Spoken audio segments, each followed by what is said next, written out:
Tonight, we are shifting our gaze from the haunted exercise machines of high 80s horror to a very different kind of cultural spectacle. A film born out of the absolute peak of American corporate synergy, Reagan-era muscle worship, and the wild, unregulated landscape of Saturday morning television. Tonight's movie is No Holds Barred from 1989, directed by Thomas J. Wright. Now, by the late 1980s, professional wrestling had mutated from a regional carnival attraction into a multi-million-dollar pop culture behemoth. At the center of this universe was Vince McMahon's World Wrestling Federation and its golden-tanned pythons flexing messiah, Hollywood Hulk Hogan. Naturally, the next logical step was to turn Hogan into a movie star. But instead of dropping him into the standard action vehicle, New Line Cinema and the WWF gave us something far more singular. A film that exists in an alternate fever dream reality, where professional wrestling is treated not as sports entertainment, but as the single most important geopolitical power on planet Earth. Hogan plays Rip Thomas, an unstoppable world television champion who wears blue tights, sports a bleached mustache, and radiates unshakable moral purity. Enter Brel, played with glorious, vein-popping, maniacal energy by Kurt Fuller, a sleazy corporate TV executive for the struggling World Television Network. Brel wants Rip on his channel. Rip refuses because he is a man of principle. So, what does a desperate television executive do? He launches a brutal underground deathmatch show called the Battle of the Tough Guys, held in greasy warehouses and featuring a terrifying metal-jawed monster named Zeus, played by Tiny Lister Jr. On paper, No Holds Barred sounds like a routine sports melodrama. On screen, it is a fascinating artifact of late 80s hyper-masculinity, bizarre tonal shifts, and pure studio audacity. But mixed with surprisingly heavy-handed violence and strange adult humour. Rip is a knight in shining armour who eats egg whites, loves his brother and treats his fans like family, making the surrealist, trashy world around him seem all the more bizarre. While Hogan gets top billing, the film is practically stolen out from under him. Fuller plays corporate greed with such screeching, unhinged intensity that he belongs in a satire, while the late great Tiny Lister Jr. brings a terrifying primal physicality to Zeus. In fact, the dynamic between Hogan and Lister was so striking it bled right into real life, leading to an actual WWF pay-per-view main event built around the movie.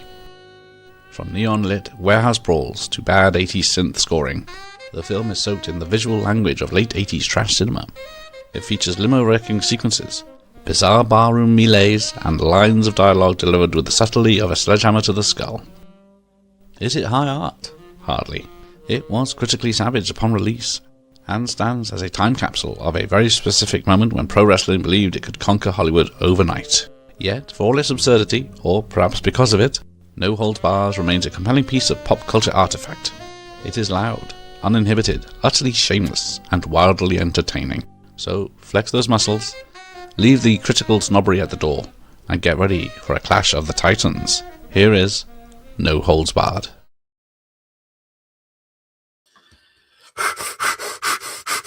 A lot of that tonight, especially because Al's here, and what a guess! Rip's with us, but it's Rip Tide.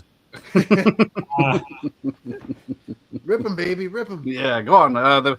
Someone's asked if we're ripping t-shirts, but none of us can afford to do that. or have the strength.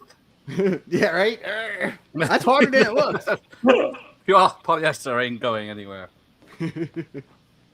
But what are we doing tonight, gentlemen? Not the greatest wrestling movie of all time. Is it the only one? There are plenty of wrestling movies out there, but none of them ever reach the apex and the hubris that is NHB. There's prizes to be won on this video, as we'll find out. So, yeah. Isn't that his... not in the scene in the film where he's ripping off... That's his regular wrestling gear and his Hulk Hogan. Even I knew that much, so... as we'll find out, I'm not an expert. Wait, you're the expert. I thought you were. I thought you were. What the hell? You said you were always rubbing up against grease men in your backyard in your younger days. Oh, always. Yeah. Interesting. But so here you go. RJ's a favorite wrestling movie from his childhood. I saw this once when it came out. He's a man of culture. And I haven't seen it since then. So, indeed. Hey, Lenny's here. Lendog. That's what the captain says. Oh, it's at SummerSlam. It is that like SummerSlam weekend, yes. at the Penthouse house? Yep. Or is that something else? Josh is here. Yes, I love wrestling. This is my favorite movie of all time. I would rather watch Rocky than watch this. Rocky 3 was as close to No Holds Barred as you're going to get. That is a good film. And Hogan's in that one too. He's Thunderlips, baby. Come here, meatball. Ultimate Male. Ultimate Male. Used to be. Right. Anthony's here. He's got this. Oh, he had the Hey, Tony, what's VHS. going Has on? anyone else got the VHS, or is it just me? It's just you. It's just you and Tony. That's it. Yes. Listen to all those facts that I've looked up. Hello, Stacey. Gareth Yes. Mania running wild, brother. There you go. Family. I've got the very thinning yellow hair. You know, the coolest thing about this movie is it was made by Vince McMahon, the WWE, but it has been, over the years, was played to death on Ted Turner's TBS. Aha. Before and after Hogan was with WCW. Oh, okay. Nice. Nice little tidbit there. I didn't know that. Yeah. Who's Vince McMahon? Owner and CEO of WWF and later the WWE. Oh, goodness. I think, isn't the story him and Hulk locked themselves away in a hotel for 3 days or something to write this or rewrite this? That's I don't the want to hear rumor I heard. hotel rooms. And that's Vince McMahon has a fondness for poop jokes, hence Dookie. Remember the Hell in a Kennel match? Yes, unfortunately. You know Vince wrote that one. Oh, God, yeah. Oh, God, yeah. But yes, there's some trailers here. See if for some reason there's 2 Golden Harvest films on this VHS. Oh, okay. It'll sort itself out in a minute. Let's see what we get. I've never liked wrestling. I did watch British wrestling for a little bit because my dad watched it. It was like lunchtime on a Saturday, but What time period was that? Like the early 80s. Early 80s, okay. We had Giant Haystacks and Big Daddy were the famous ones. Okay. And then that's the only 2 I knew. But then I just can't stand American wrestling. I grew up watching the AWA in the Midwestern region. Right. Gagne, Nick Bockwinkel, and Hulk Hogan before Hulkamania. Yep. All right. When did Hulkamania start? 83. It really started, like his popularity exploded right after Rocky 3. And when he went to the AWA, they really got hyped. Originally, Hogan would wear a T-shirt with a different message on it every show. And the High Flyers would rip his shirt off, which were Greg Gagne and Jumpin' Jimmy Brunzell. That was the original T-shirt ripping. But over time, it just became Hulkamania on his T-shirts by about early to mid-1983. Vince brought it to full flower in end of 83, early 84 when he arrived in WWF. Yeah. And he almost immediately won the world title and everything. Like this. His first crazy singles match. Yeah. He had a couple of tag matches with Bob Backlund and one with Tito Santana, but then his first singles was Sheik. Nice. So there's a good film. There's a Jackie Chan film on here at the moment. Nice. Which flick? It's Police Story 2, I think. Ooh, Super Cop 2. Okay. Cool. Hang on, I need to make that tall. There we go. There you go. Yeah, move it out the way. That's right. So we can see what's happening. And then there's another Golden Harvest film. Hey, Wrestle PlayStation. Good. Here we come. Good evening. Come on, baby. Yeah, Mr. Gen Z is here. There's too many comments. Obviously, it's a very popular film. Who doesn't love this film? Oh, that's right, Gareth. Yeah, twice in one lifetime stuff, and then it's the. You think this movie's wild? Wait till you see Grunt, the wrestling movie, and Body Slam. Yes. Those are the next ones on our agenda, Gareth. Gosh, I don't know why I bought this. Was it last year on holiday for some reason? This X rental. Just for some random reason. Yeah. Cynthia Rothrock there. Why am I watching a Cynthia Rothrock film? She's better than Hulk. Not what her sure what her views on racism are, but Have you watched all of Cynthia's movies yet? On no, the I screen? still haven't.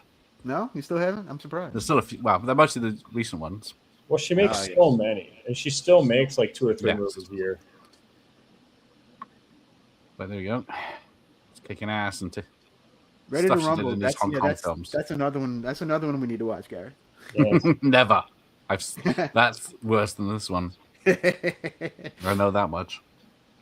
Rose McGowan is a another Nitro girl, and don't forget Jimmy King. Yep, Jimmy King, Oliver Platt. So is this better or worse than Santa with Muscles? That's bad film as well. There's no wrestling in that, but it's still bad. I think all Christmas movies tend to get a free pass because it's a Christmas movie, so they're almost inherently corny.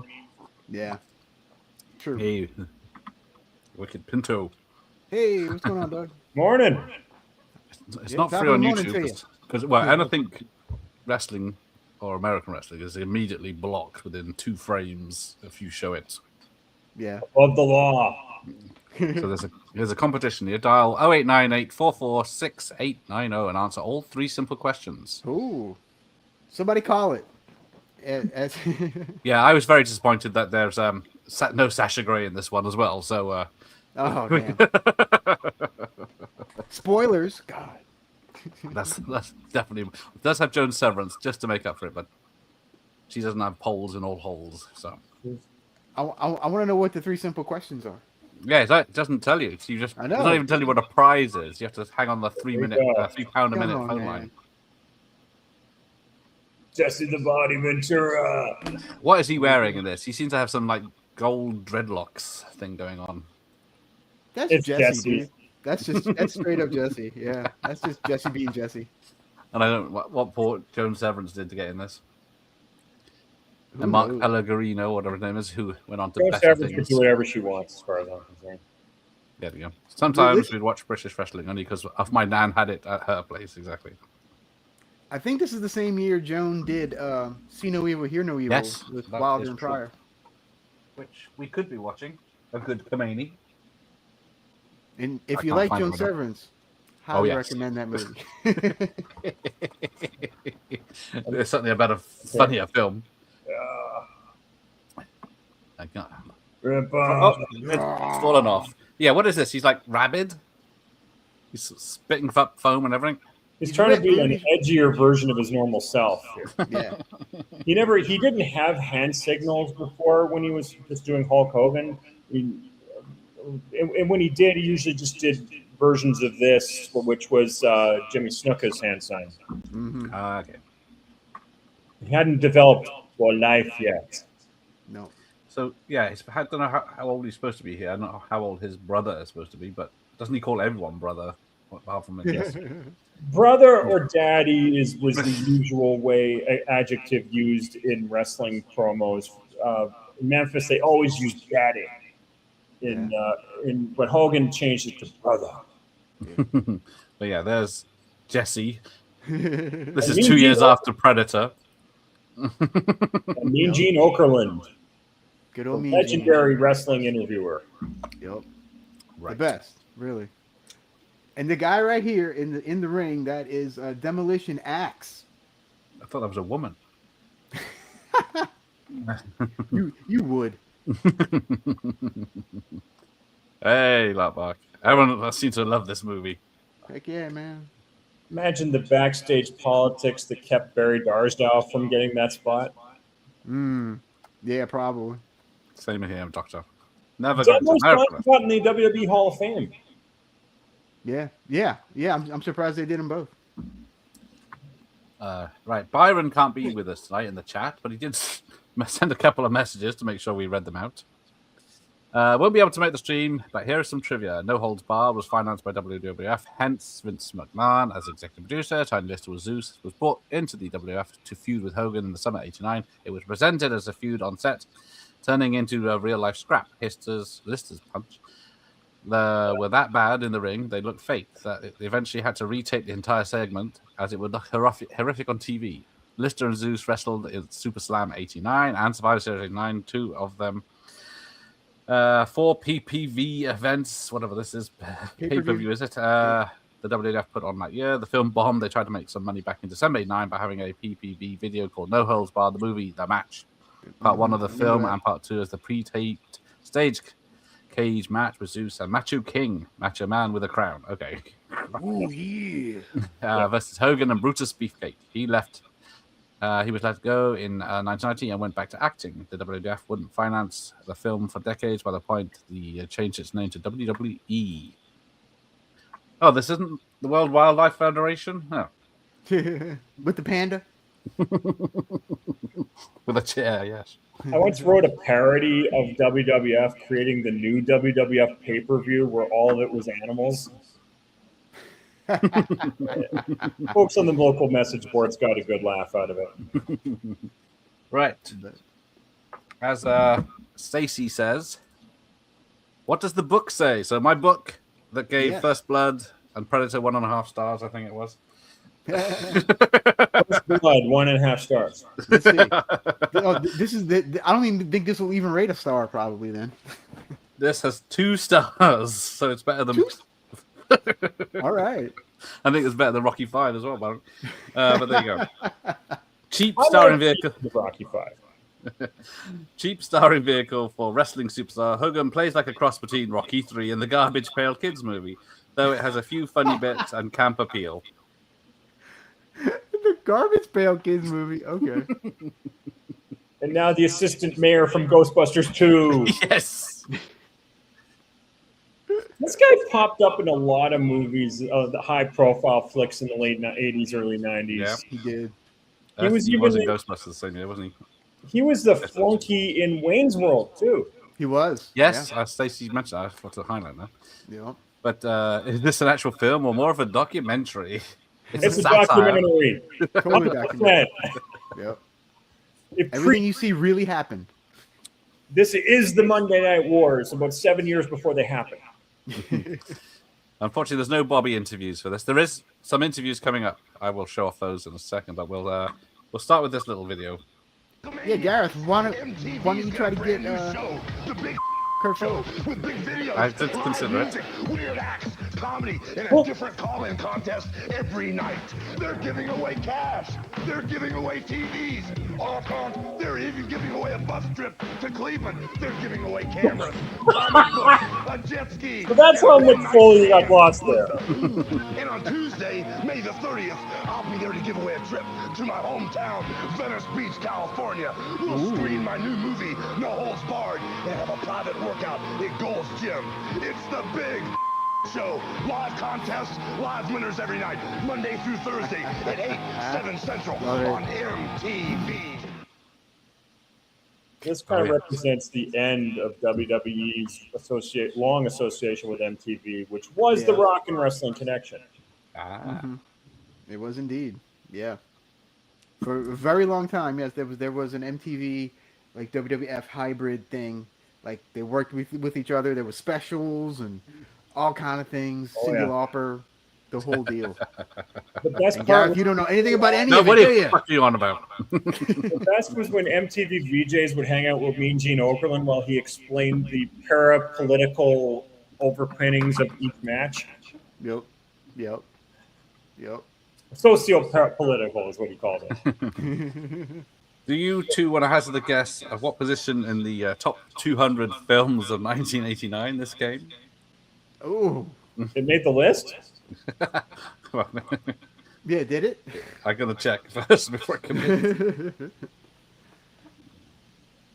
Right, what year was it? 80. I mean, it's pretty high up for me. Especially, I was 9 when this came out. So yeah. Saw this in the theater. All right. Oh, me too. Me too. What film was number 1 of that year then? 89. 89. Oh. Yeah, Batman. Yeah. Then Indiana Jones, Dead Poet Society, Lethal Weapon 2, Look Who's Talking, Honey, I Shrunk the Kids, Back to the Future 2, Ghostbusters 2, Driving Miss Daisy, and Parenthood at number 10. And if I scroll down to... So it must be number 11. So there's 200 films on the list. Toxic Avenger 3 was 192. Oh, okay. Even though Vampire's Kiss, 181. Toxic Avenger 2, 178. Little Monsters, 177. American Ninja 3, 173. Pumpkinhead re-release.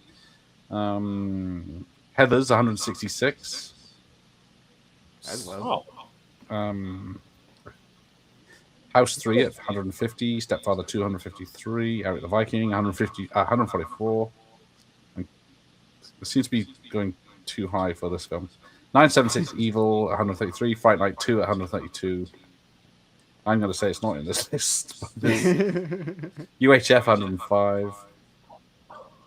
You cracked 100? Cracked the top 100? Can't. It definitely did not.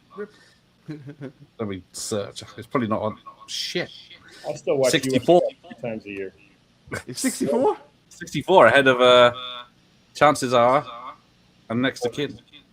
And it was ahead of UHF too? Yeah. Yes. And Friday the 13th by 8 and Kickboxer, which is ending those a lot too. Hey, Kickboxer. Shocker. What beat it though? Suck all you want. Just beat Jason Takes Manhattan. Agreed. It did beat The Wizard, Great Balls of Fire, Family Business, Pink Cadillac, She's Out of Control, Halloween 5, DC Army 6, Young Einstein, Who's Harry Crumb, Cyborg. The Wizard is another one I love. You know, that's one of my top 3 guilty pleasures of all time. Yeah, for sure. Because we all love the Power Glove. Well, it's touching him up. All right, so where are we at here in the movie? Yeah, he's still now. The Ripster has entered the building. Yes. I'm going full screen. And if you're following along, we're like 10.5 minutes in. What? Oh, God. All right, let's have another video. Yeah, sorry, Gareth. We're only 10.5 minutes in. Our next film is called No Holds Barred, a cartoon-like action picture starring wrestling champ Hulk Hogan. Unfortunately, this miserable picture has none of the dubious, campy humor of those World Wrestling Federation telecasts. In No Holds Barred, there are 2 big battles, one leading to another, as a network boss wants to have the popular wrestler played by Hogan work for his network. If they won't join you, beat them, as the TV boss arranges for Hogan's character to receive a challenge he can't refuse. Watching along with him is a pretty advertising executive played by Joan Severance. That's Tiny Lister as Zeus in a Rocky versus Mr. T ripoff. The character of Rip, played by Hulk Hogan, isn't much fun. The big fight between Rip and Zeus is quite dull. Sometimes when you put what already is a parody up on the big screen, it falls flat. Nothing was added to the TV wrestling matches to make this movie special, save for Joan Severance, who gets, I guess, some kind of badge for having to walk through a picture and try to make some sense of it. It's a really awful kind of film. You know, the odd thing about this movie is it's about how they're trying to fashion an image for Hulk Hogan. Or the Hulk Hogan character. The funny thing about it is that they fashioned such a bad image. At some point, while they were making this movie, they should have thought, what kind of a movie should we put the Hulkster in? Here is an extremely popular, famous pop character in American culture, and he's in a movie now where they get jokes about people soiling their pants, about overflowing urinals, about all kinds of vulgarity, about all kinds of disgusting behavior.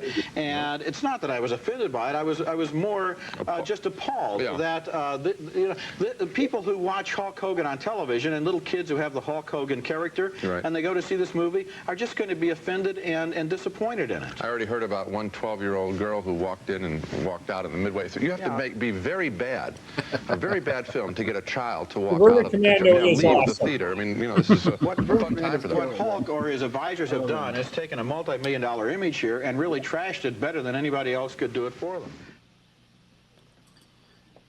Not good news. I'll say this. Those guys are both from Chicago, which is in AWA territory. So they're just salty that Hogan left Vern Gagne for Vince McMahon. That's true. So That's true. I didn't think of that. This film did open in Cannes in May 17th, 1989. Not for awards, but June 2nd, 89 in the United States it was released. It didn't get a UK cinema release by the look of it. Oh. Canada got it in July 3rd, 2012. So on DVD premiere. So there you go. Oh wow! I think this came out in 2007-ish or something. Hulkster is being driven by a rogue limo driver. Yes. What is he going to do to him? Is he taking him to kill him? Daddy. I have not seen Iron Claw because it's about wrestling. What about you two? Loved it. I thought it was an amazing movie. Of course, there's some issues. Of course, they dropped the other brother and a few other things, but overall, I thought it was very well done. The acting was really good. The wrestling was really good. Like it was a solid movie, super solid movie. I was a little disappointed because they dropped Chris, because I think Chris could be his own movie. His story is Probably. Yeah. of all the Von Erich boys, that is the greatest tragedy of them all. Yeah. Yeah. So I can see that. Yeah, I'd seen was it They Live and Hell Comes to Frog and everything, even before I knew someone was a wrestler. So saw it in a double bill with Body Slam. My first choice Super Channel, which was our HBO at the time, showed both between 10 and midnight, and I was like, I was already a Piper fan. Now I was a 10 times bigger Piper fan just by seeing those movies. All right, here we go. Oh no, he's poking out. Oh, I don't know, because walk out a pootie tang. How can you walk out a pootie tang? What? Here we go. Oh yeah, I haven't seen Foxcatcher either. I haven't seen it. You might like Foxcatcher. That's an actual movie. Is it a drama? Here we go. It is a drama, yeah. Okay, pass. Oh. But yeah, Hulk Steel is chucking stuntmen all over the place. Oh, here we go. Yeah. It's like the twin referee substitution, the exact same spot there. Yeah. So one of the guys is the guy that gets his head in the vice in Casino. Headbutt. Oh no. That Right doesn't look like through the red glass. glass.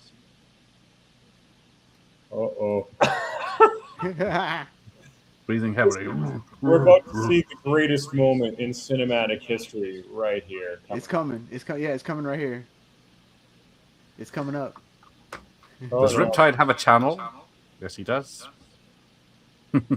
I not really. I have a Roku channel called Z-Zone. Yeah. It's a 24/7. Which I occasionally appear on. Yeah, if you like this film. Oh, here we go. Yeah. It's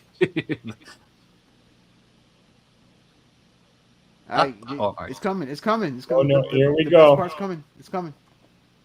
It's on your screen right now. Oh, here we go. Yeah. Watch that smell. Watch that smell. Yeah, this film doesn't know what it wants to do, because there's be some grape soda attempted later. That was beautiful.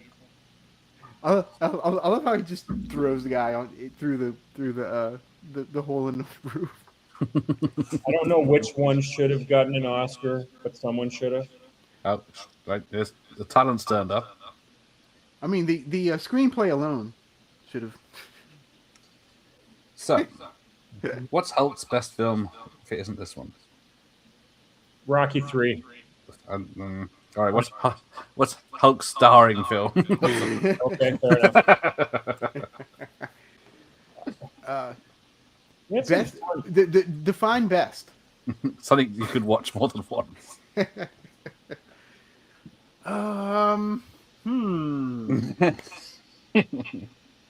Thunder. My favorite's probably Suburban Commando. Funny how he comes up as actor and all these wrestling events. Yeah. Suburban Commando is fun. Yeah, Suburban Commando is just a fun movie. Tropic Paradise, didn't that?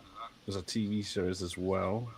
Yeah. Yes, Thunder. there are three. The TV movies and then the TV series are both. There's pretty three good. TV movies and then the series. Yes. Sometimes they're on YouTube. Yes, there was a wrestler named. It was Billy Gunn, who was originally the badass Billy Gunn, who became Mr. Ass. Mr. Ass. Yep. And But his I was song the was ass "I'm man." an ass man." Yeah. I'm trying to get. Where am I? 1999. It's just Three Ninjas, High Noon at Mega Mountain, McKeese's Island, Assault on Devon's Island, which is. I will say the Three Ninjas one is kind of funny just because his horrible wig that he's wearing. Yeah. There is a interactive video game of Thunder in Paradise if you're that bored. Mr. Nanny sucks, but is it is it really that much worse than The Rock as the Tooth Fairy? I was going to say the Tooth Fairy. No, not really. The Rock gets a free pass because he's been in some really legitimately good ones, but he was in some really crappy ones too. Yeah, especially at first. So yes, hang on. What, Hogan's wearing sleeves on his suit jacket? That's a first. That's how he's acting. Come on, when he wore tux to Uncle Elmer's wedding, he had the sleeves cut off. Yeah. He does not. He's a man that does not like sleeves. Yeah, he's in Gremlins 2. He's in the cinema version, the theatrical version, not the video version. That's a John Wayne impressionist. But yeah. Hulk's friends with everyone, isn't he? And he speaks French. Oh, Mr. Nanny is better than Ghost Dad. Well, yeah, it's better than Ghost Dad, but nothing's better than Leonard Part 6. Very The true. big joke being there's no 1, 2, 3, or 5. You know, they actually made trailers for Leonard Part 6 telling you what happened in Part 5. Nice. And Bill Cosby did a disclaimer telling you not to see this movie because he made sure the other 5 movies were locked away and you weren't allowed to see them. But so he doesn't want you seeing 6 either because it sucked too. Now, they call people jockass a lot in this film. Do not Google jockass. Are we going to get Chris Holt movies? For those who've seen Dark Side of the Ring. Yeah. New season's looking promising, by the way. So far, this season's been pretty good. Yeah. I was very surprised at how good the TNA episodes were. The TNA episodes are great. Yeah. Wait, there's TNA in these films? No, totally different thing, Gareth. Sorry. Total nonstop action. We had TNA yesterday. Wrestling promotion. Death Spa, but it's universally known as Impact now, eh? You know, it's back to TNA. Oh, really? They actually changed it back to TNA. Yeah. About a year or two ago. Yeah. Yeah. There's Yes, Joan Severance was a honey in her prime. TMB of Severance in See No Evil. Yes. Is this your bar, Al? This looks like the place you'd frequent. Well, yeah, it's right around the corner from me, right over here. In the bayou. Yeah. Toilets just lead straight into the water. Here we go. Oh, this is awesome. And they've literally predicted Wrestling Society X a decade before it happened. Now we want that one guy screaming, "We're not going to start with a whimper, but a bang!"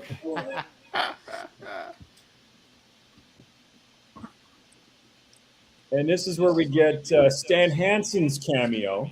Yes. Who had actually been blacklisted from WWE for over a decade at that point because of an incident between him and Gorilla Monsoon. Oh, okay. I didn't know why. Okay. It had small equity in the company for the rest of his life, and he'd always been talking in both Vince's ears, Vince Sr. and Vince Jr. Don't let Hansen back in. Don't let Hansen back in. But Stan was back for this movie, and he's in the WWE Hall of Fame now. Yeah, he is. So shockingly, yeah. I mean, there's David Payman. There's words of it. I mean, mostly it's Japan stuff, at least. All right. David Payman was in a bunch of stuff too. Yeah, he's in Night of the Creeps, City Slickers. Yeah. Isn't he in one of the Friday the 13th? I can't remember. I think so. Yeah. I want to say Jason Goes to Hell was the one you were doing. That's the yes. That's the one I'm. Although is he too famous by then?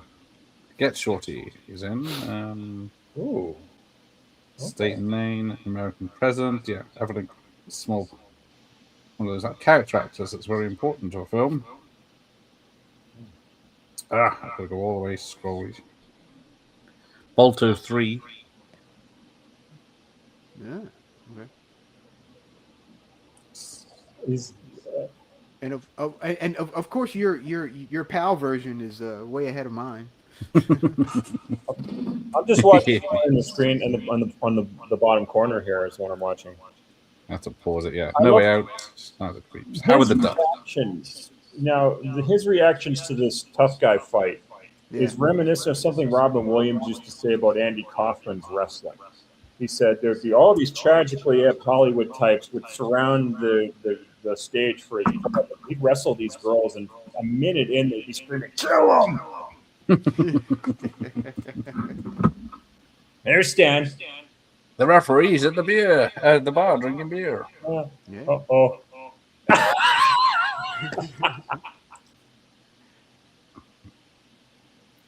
And this guy, he kind of looks like Mad Dog Vachon a little bit. That guy, is that not Billy Crystal's older brother? This guy? The guy with the glasses? Yeah. Yeah, he's in Mr. Saturday Night, isn't he? He was in Mr. Saturday Night, too. Yeah. But yeah, Stan is the hero we need and the hero we deserve in this movie. Why hasn't Al got his chewing tobacco in tonight? That was largely his shtick. Yeah, that was definitely his. Tobacco on Miss Hyatt at Wrestle War the Great American Bash 91. Mm. Or was it football? With a little person in a cage. Mm-hmm. Well, because that's what wrestling does. Yeah. Yeah, that's kind of now, this was back when there was a very unfortunate fad in American bars back in the late 80s, early 90s called dwarf tossing. I've seen those videos online. I mean, a little person. Okay. And they even had dwarf bowling, where a dwarf would get on a skateboard and they'd push him down the lane. He would knock pins over. Those were rather unfortunate dude bro fads in the early 90s. See, how did he open that keg then? He seems to tap it in the middle. He's either very strong or they've fixed it. Yeah, that is Stan. I mean, he could knock horses 60 feet away from him. There he is. He literally invented. Oh, it's Stone Cold Stan Hansen. Love it. Which of What a waste course of beer. is stolen from the Crusher, the man who made Milwaukee famous. Yep. Milwaukee. Yes, Which people is are Algonquin thinking for it's the good land. Peter Dinklage in that cage. Is not. It does look like him. It's more like yes. Billy Barty or Warwick Davis, who were the the resident little person, go-to little person in movies in those days. Where do I go to bleed the old lizard? Nobody tosses a dwarf. That's right. All right, let's have a look at this. Arsenio. Welcome to Hulk Hogan.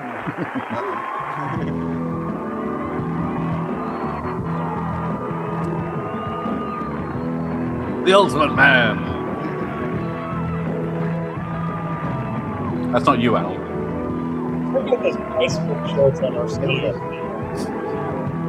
Yes. The fashion at the time. Yes, indeed. Gareth, that's what you're wearing right now, isn't it? I would wear that right now. You know, dude, you shouldn't have showed me that film clip.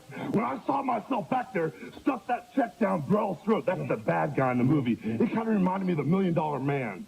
And when I think about the $1 Million Man, it kind of reminded me of some of these late-night talk show hosts, you know, like that Pat Pajek, who spun the Wheel of Fortune and got lucky enough to get on TV. And then that brings me to David Letterman, man, who shouldn't even be around. And then everybody knows about Johnny C., the godfather of late-night TV. But if you want to get real heavy, and if you want to get down to the basics, the man that's got the talent, the man that's got the charisma, the man that's going to be around for a long, long time, this is the heavyweight brother of late-night TV.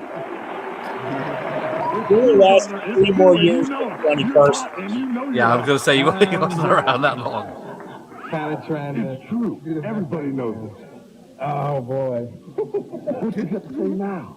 Remember when Arsenio interviewed Jason? Truth or You know what? I look at. They must have been the same year, actually, you know. The size of my leg. Look at this. Look at this. Look at this. Look at that. That's amazing. That's like Whitney Hornswoggle is Houston. awesome. Boy, oh boy. How's it being a movie star again? Well, it's been a long time. You know, I did Rocky 3, and the whole world saw me take Sylvester Stallone and throw him out to his grandmother about 10 rows out. And it's been a while. We waited for the right vehicle because wrestling's been so good. Yeah. And with all the training, the prayers, and the vitamins, I had to worry about all the little Hulksters, man. And when, I'm out of breath from posing. When the No Holds Barred came up, He's blown up. Perfect, He's blown up. perfect vehicle to spread the word, you know, a little bit better. He's only Action, human. adventure, entertainment, and I'm not standing there with a bunch of machine guns with 1,000 dead bodies at my feet. It's real squeaky clean for all the little Hulksters. Yeah. For the attempted rape. Oh, you didn't go see it. And that's getting the woman. I gotta check it out. Because see, I hear you do a You love have the scene in Richard it. Belzer interview. Tell me about that. Well, I tell you, you know, you're going to see a whole new Hulk Hogan. I believe To me, Belzer I do a lot actually of screaming died and for yelling 5 to get the minutes. message across all He those might kids have, out there. yeah. But in No Holds Barred, you're going to see a brand new Hulk Hogan. You're going to see me kind of vulnerable, real sensitive. And romantically, I almost get hooked by that beautiful lady, Joan Severance. Yeah. Almost. There's a little nibbling. That's about it. Okay, that's cool. That's cool. Now, I watched the Saturday night main event. And first of all, tell me about this Zeus character. He's trying to get me mad. Well, this Zeus dude, let me tell you about Zeus, brother. This Zeus dude, he's the bad guy in the movie No Holds Barred. I had trouble with him before the film, and man, when we got into production, I had a hard time with him. And now, we're promoting the movie, and we put him on the WWF on our Superstar station, man. Our Superstars Challenge shows. And Zeus, he's starting to believe his own publicity. We're giving him all this exposure. We're trying to make him a superstar, but he actually thinks he can beat Hulk Hogan, brother. And if Zeus, if you want to taste the reality, This is actually if you want to feel what the largest arms in the world feel like around your neck, just come on down to my home, the Squared Circle. Zeus is awesome, man. Check him out. He's awesome. He kind of gave you a hard time on the program the other night. Yeah, I went out to the steel cage match to take care of business with a big boss man, and there was Zeus. He was standing there, and I thought he was just acting, but when he kicked me in the chops, brother, I knew he was for real. Yeah. I'm going to get him. Don't worry. If you come see my movie, No Holds Barred, you're going to see how I handle Zeus. Yeah. Well, let's take a commercial. We'll come right back. I got a lot of stuff to add. I'm ready. Arsenio's having way too much fun with it. Oh yeah. He was having just as much fun with Piper and with Hulkamania. Oh, we didn't get the commercial break. Yeah. Ah, sorry. All Let's right. talk about Macho Dog Man Bart Randy jumped the Savage. shark when Julia Roberts did. Are you all ever going to make up and get back? You all were a great team together, you know, and now you're feuding. You know, the Macho Man, he was cool, man, because he was one heck of a role model for a while. But the thing is, it was basically a lack of communication. The thing with Elizabeth, she was so much in love with the Macho Man, and the Macho Man was so much in love with Elizabeth. I was his partner, and every time I'd make a good move, she'd applaud. Every time I'd win a match, the Macho Man There's was more jealous, you know. fact than And with a fiction. lack of communication, the Macho Man put me right in the middle of this thing.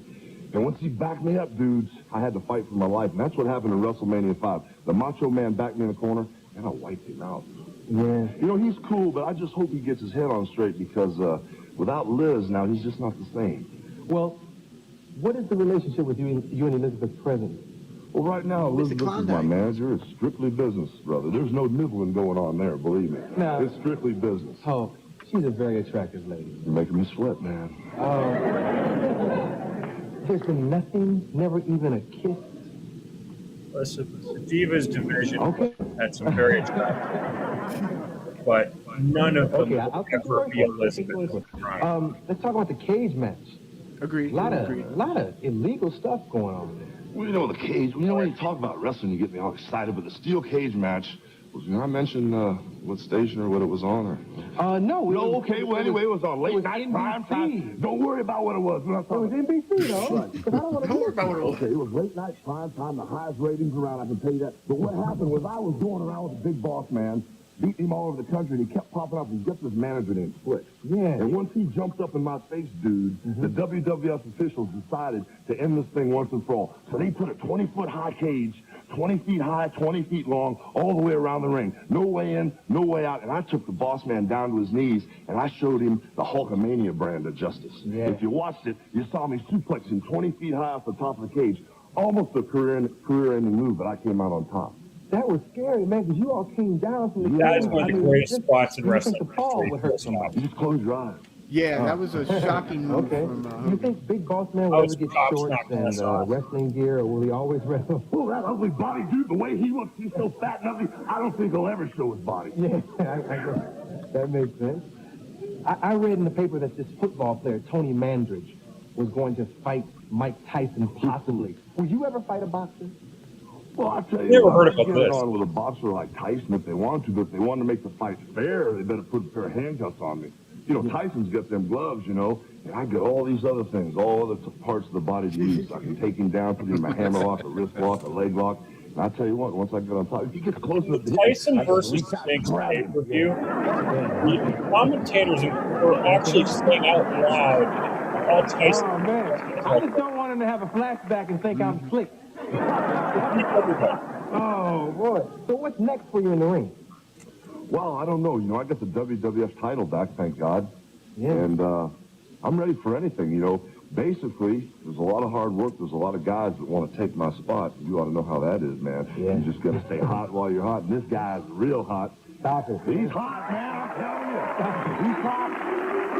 There he is, Zeus is on the I tell screen. you, the thing with the movie, with No Holds Barred coming out, man, the thing with this thing is I yelled and screamed for 5 years to these kids to train, say your prayers, and eat your vitamins. And sometimes the kids wouldn't listen to their parents. Sometimes the kids wouldn't listen to their teachers or maybe somebody at church.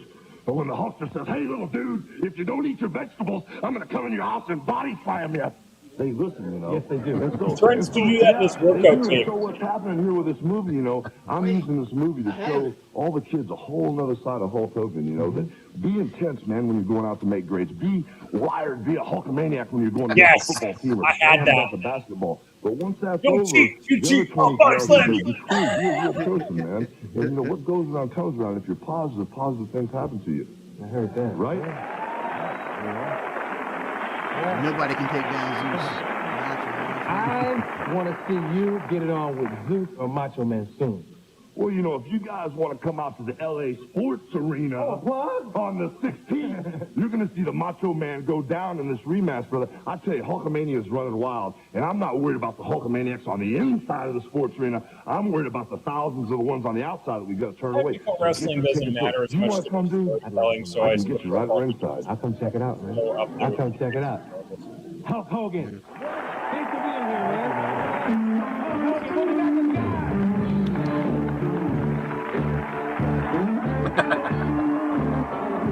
Works on Americans.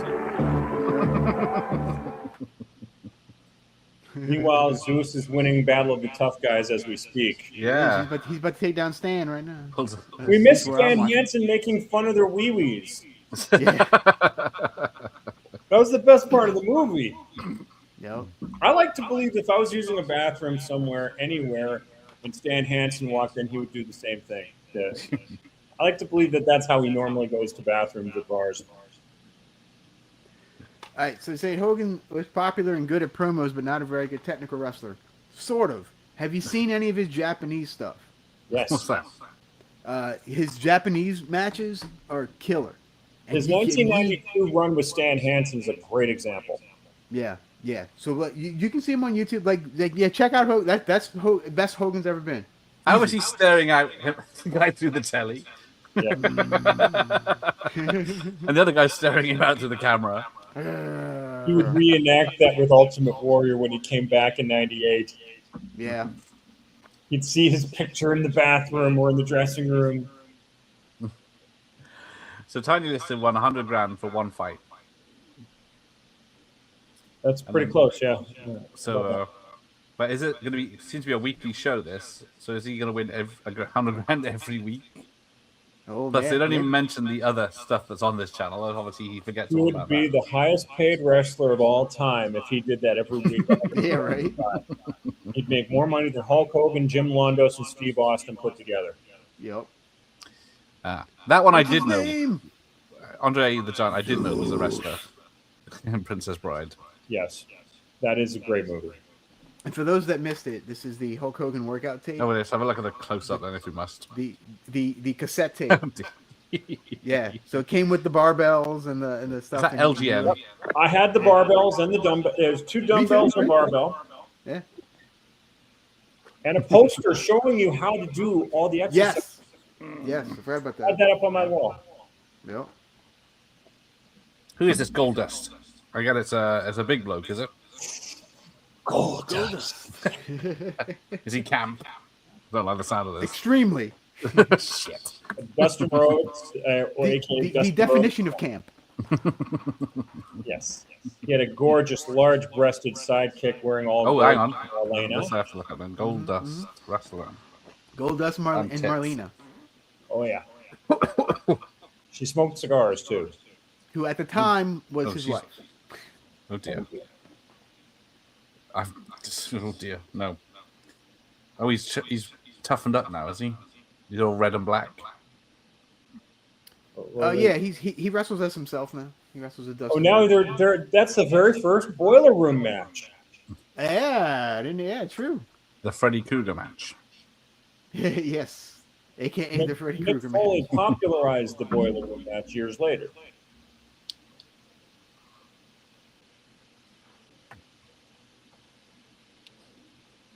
Now, what I'm wondering is why the head of the network or head of Hogan's wrestling company never was like, we got to do something about this. Our ratings are slipping. At no point did that happen. And on top of that, I'm giving a spoiler that they would eventually have to fight, but wouldn't the owner of his company have to give him the go-ahead to fight the guy from this other promotion? You would think. I would think so. Dana White Yeah. had to give a hell of a lot of leeway to Conor McGregor to go chase Floyd Mayweather. Mm-hmm. And Floyd was a free agent. Yeah. Yeah, here's the chainmail, so you know he's a tough guy. Oh, yeah. In this indoor boiler room arena. With real fire coming out of everywhere. I think this is a That was 15 of you. move. It was the clap move from Abobo's fights in the Double Dragon game. Yes. Yes. So this got a review on the back of the tape from the UK's Siskel and Ebert, Barry Norman from Film 89. A muscle-bound extravaganza, which is probably taken out of context. I don't know about that. That's pretty close. So yeah, so Joan Severance, spoiler, is working for the bad guys. Does not get naked in this. Sorry. And does not get naked. Which is, you know, this is a 15. Kind of sort of has a thong on at one point. Yeah. She does get into bed in lingerie, doesn't she? But Doug brought up something interesting about Billy Corgan and whoever his that is. affiliation with wrestling. You don't know who Billy Corgan is? Damn it, Gareth. Singer of Smashing Pumpkins, the leader of Smashing Pumpkins. Founder of Smashing Never heard him. A song of them. And he's also the owner of the NWA now, which is kind of That's had N-words kind of a with mini attitude or resurgence something of sorts. Oh. The National Wrestling Alliance. Yeah. And I believe his stuff is. I believe NWA is on like Roku channel and like you can see it pretty easily. Yeah. They actually did a co-production with Tony Khan initially with All In, did they not? I think they're all in because when Cody won the belt. Cody won the NWA title, yeah. Yeah. That's Dustin Rhodes, aka Goldust's little brother. Little brother, yeah. Or Stardust. You know, I was think just like, okay, whatever. Yeah, whatever. they could have taken that to so many heights without those two. It would have been amazing. Jesse Ventura as a prison guard in Batman and Robin. I didn't know that. Yeah, he is the one at Arkham. He's with someone else. Yeah. And then, yeah, of course, there's a The robbery. movie that gave us the Bat credit card.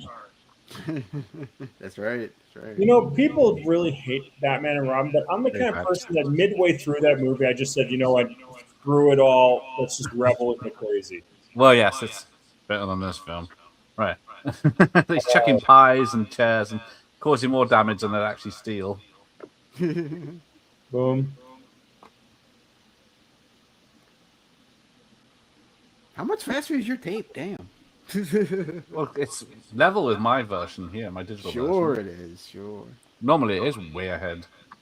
You know, there's so many bar fights in this movie with famous people. How is none of this crap getting in the papers? This is where 43 minutes in. A Pepsi for 20 cents. Is this the Jason diner? It kind of looks like it. Just in the daytime. Yeah, he is just trashing the place, and everyone's, hey, well done.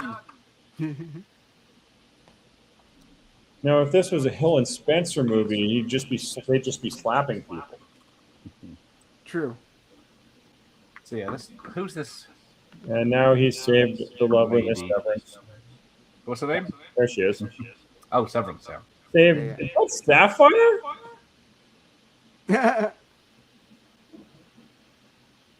And the whole bus clapped. And the rockets red glare with their bombs in the air. Dave Bautista. There's a petition on Instagram to get a biopic made about him. Has he done anything interesting? Because I only know him from Guardians of the Galaxy. Yeah, he's been in all kinds of movies, dude. He's been in. Yeah, he's like a bona fide like movie star now. Yeah, Blade Runner 2. What was it? That Knock in the Cabin, Knock in the Woods, whatever. Oh goodness! Here we go. Now they're in this. Now they're stuck in a hotel room with one bed. Oh darn! They're literally stealing storylines from Luke and Laura on General Hospital back in the day. Literally stealing from them. Yeah, but what because she booked it, or her company booked it, but then she's the bad guy. What, we don't know that yet, but she's acting like she doesn't know about this. But did she set this up?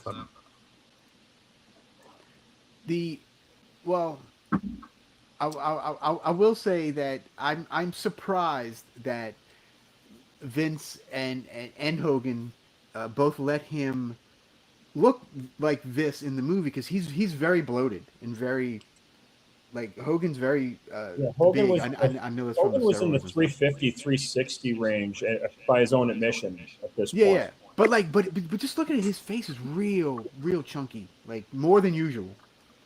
Yeah. He mentioned that one of the side effects from taking steroids for him was extreme overeating, and he got bloated to a pretty high level at this point.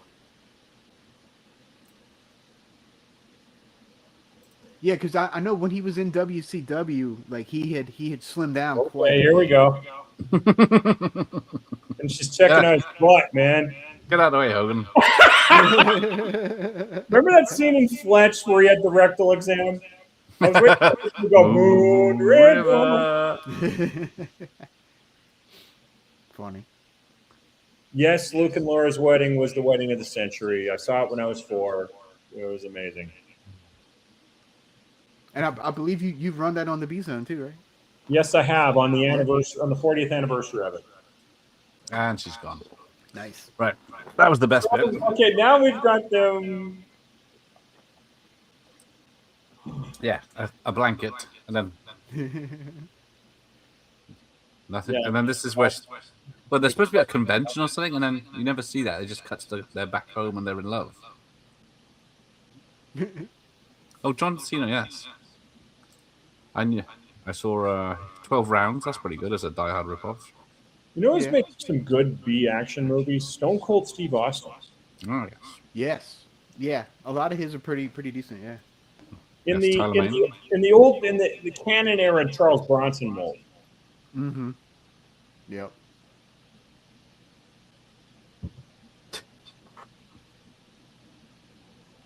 Good night. No, my favorite Rock movie was probably Pain and Gain with Mark Wahlberg. That was a fun movie. He was as big as he's ever been in that one, wasn't he? Yeah. I'm always partial to the Rundown.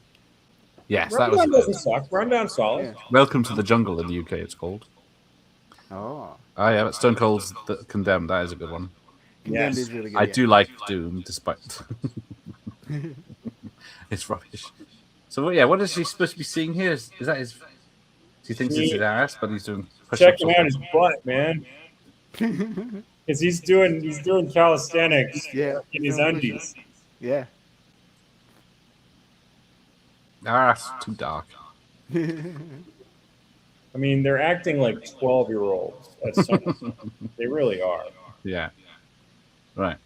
Let's have a look. So let's get another interview coming up here. A British one. He was over here for some reason. No. The Incredible Hulk. Hello again. Now, American professional wrestling has enjoyed That is an some enormous choice Karen resurgence in here. popularity over the past decade, largely thanks to our next guest. He's not only the undisputed colossus of the World Wrestling Federation, he's a multi-million-dollar one-man merchandising industry, with even his own children's cartoon series on American television. He's also the star of a new film There was opening this never a week Hulk called Hogan No Holds Lucard Barred, nose. and perhaps we can have a wee Right? look at Karen, Yeah. of any kind is beyond me. Yeah. That is unfortunate. And welcome to Hulk Hogan. You don't mind if I call you Hulk? Not at all. That looks good fun to me. That was a lot of fun. That's good. Now, I must congratulate you because last night you regained your World Wrestling Championship, didn't you? I held on to it. That's what I did. Any injuries? You've got I'm a little sore. A few lumps on the head, but we had a really good time at the London Arena. The place was sold out, and all the English fans went crazy over the American style of wrestling. British. I'm sorry. That's okay, that doesn't matter. You can say anything you want, really. Okay. You can say anything you like. Tell me about wrestling. People say that it's staged, that it's all a fix. Is that true? I believe Well, I it's wish been I all could, got but that then mullet. you guys Clean in mullet. wrestling make the same kind of money I do.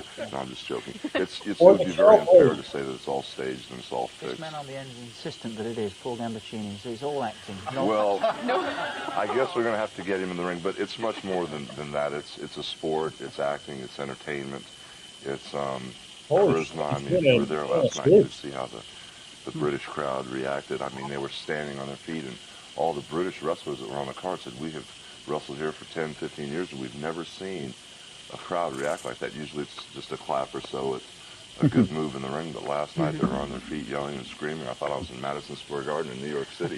It was wild. There's a lot of razzmatazz associated with it, isn't it? And it's hugely successful in America. Yes, it is. It's as far as television goes, the demographics and the ratings are just as high as our major shows like The Cosby Show and Entertainment Tonight and things like that. And the main reason for the new surge and the new interest in professional wrestling The is that Hogan we've servers changed are the about to whole hook up image here. from the wrestling and the blood and guts and the beer drinkers and the cigar smokers at ringside to sports entertainment. We're not here to insult the people's intelligence. It's an exhibition, and there are very This good is athletes before out there that work McMahon really hard to famously get hurt in said the that ring, on but Raw. also to draw the type of crowds and get the type of response, you have to have charisma and be an entertainer also.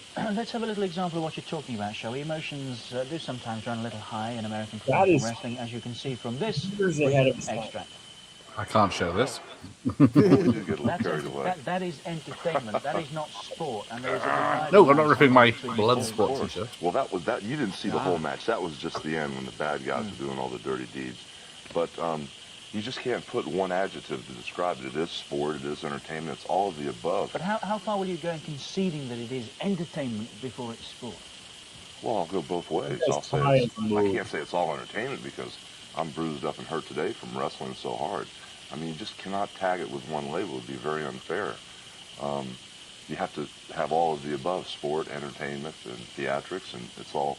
That's why it's changed, because it's not just wrestling and sitting there and staring at the opponent right in the eye and fighting you one-on-one. Once I do a good move to you, I look to the crowd for approval, you know, and they love it. That's what it's all about. And also, I suspect you're a bit of a softie, really, because you love are Ella a Green's big mullet. hero, and from children. Children think you're a great hero in America. Well, the thing is, the character of Hulk Hogan is a very positive image with a very positive message, and basically the whole wrestling association, the WWF, deals with a real clear-cut picture of good and bad, black and white. It's so plain, Not and anymore. the message that I give to all the kids in the United States follows You know, basically he's my personal getting life. busy with I say severance. to be a Hulkamaniac, Zeus is which is giving what I him a call all my 1,000-mile little stare on the television, train, and say your prayers and he's eat a your boner vitamins. killer. And Putting him there are off. those are the three demandments to be a Hulkamaniac. And basically, the kids, like you may tell your child, well, wash the dishes when you're done eating, or eat your vegetables Is the guy in the sound room ready? But if Hulk Hogan talks to him, I have a very stage voice where I say, if you don't eat your vegetables, Hulk Hogan will body slam you right at the table. And when I tell them that, they listen to me. Yeah. I would listen to you. And so with this type of street talk or this gimmick voice that I have a real good way to get the kids to listen to me and relay this positive message. And that's basically where all my success came from the positive attitude. And everybody knows that everything goes full circle. And if you do positive things and react positively, positive things will happen to you. And that's what it's all about. What do you do next? What's your next big project? Well, right now, like you said earlier, my new film, No Holds Barred, is opening up This is Friday literally up here as a Rocky and hopefully, if it does as well here as it did in the United States, I'm off and running. I mean, this is my first major role in a feature film other than Rocky 3. I had a cameo appearance with Sylvester Stallone. And I have a couple other projects ready as far as Hollywood goes. But basically, it's back to the wrestling world and a lot of work. And TVs, commercials, and stuff like that. Good luck with the film. Thank you very much. It's been very successful in America. Yes, But number one? Well, it was right behind Indiana Jones, the Last Crusade. We did quite well. Oh, I'm sure it'll get there.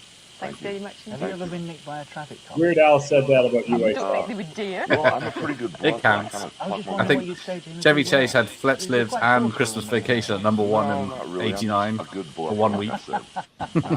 What's it like from around To be there? fair, Christmas Vacation never gets old. We should say thank you to Helen Shapiro as well, shouldn't we? And walking back to happiness, back in the shop. Walking back to And thank you, happiness. Gambo, as well, for joining us this morning. Tomorrow, Lorraine, what have we got tomorrow? It's so funny to see him in the blue promoting the movie. It's just, yeah. It's just I always thought blue and white was a better look for him than the red and yellow was.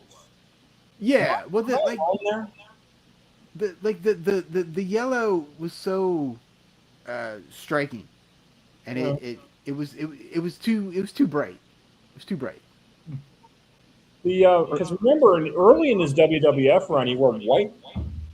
He did wear white, yeah, white, and I think red boots or something. Red boots, sometimes blue. Yeah. He also had American Made as his T-shirts before the Hulkamania logo I was remember created. that. Yeah, I remember that too. Yep.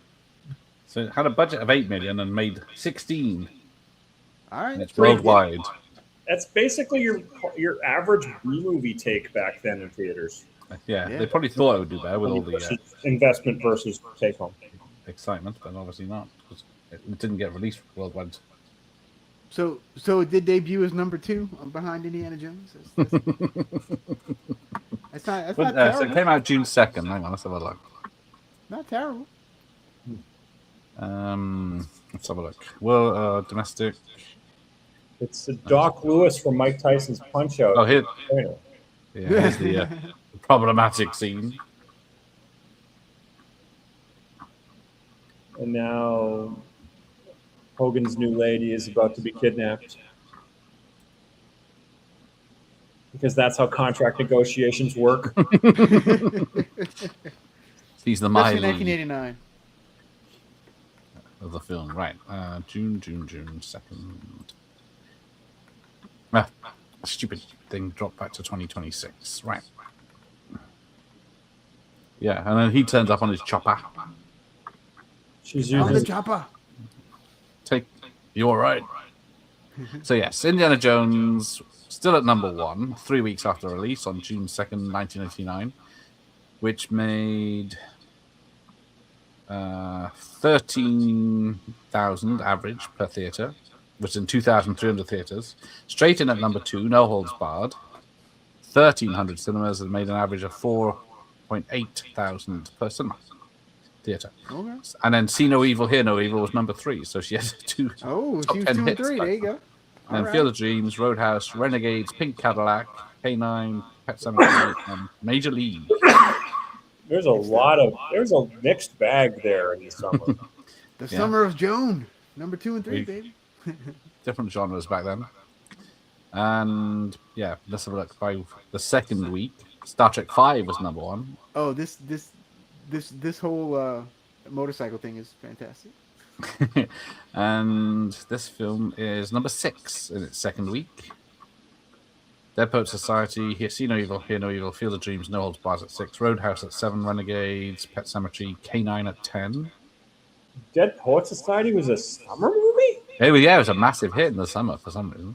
That Definitely would have sounds like released it something that myself. would be put out during Oscar season. Yeah, you would think. It's third week, and No Holds Barred, number 7, so third week in the top 10. Held its own. Yeah, Ghostbusters 2 at straight at number 1. Indiana Jones, Dead Poet Society, Star Trek 5 dropping out. See No Evil, Hear No, Field of Dreams, No Holds Barred, Roadhouse, Batman, number 9. Pet Sematary at 10. I think that's previews for Batman. It came in at number 10. Because Batman was in the theaters almost the entire second half of the year.